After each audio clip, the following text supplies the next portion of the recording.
I've always said this, that it would be great if the neighborhood had land and everyone in the neighborhood lived off that land. Sure. Instead of have a little mini Central Park in every neighborhood.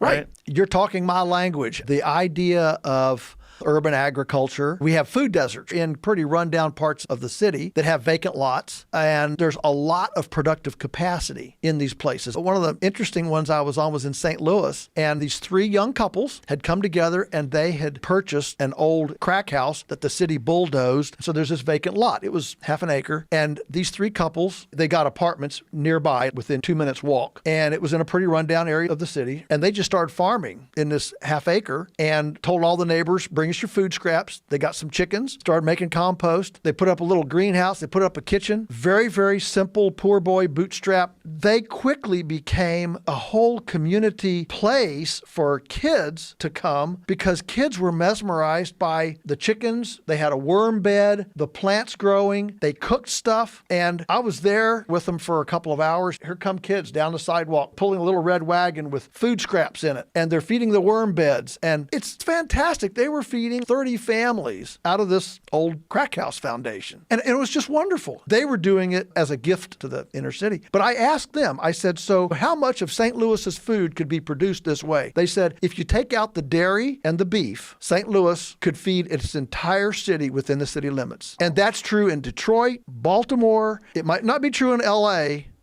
but if we just did what we know. I ran into a lady in Edmonton, and she was 50, single lady, living in a 5th floor condominium, just wanted to farm. She had no money, no land, and she just had this epiphany one day. She said, I know I have one friend that has a backyard. She went to this friend with a backyard. She said, would you mind if I grew up a 10-foot by 10-foot garden? I just want to grow some. Friend said, sure.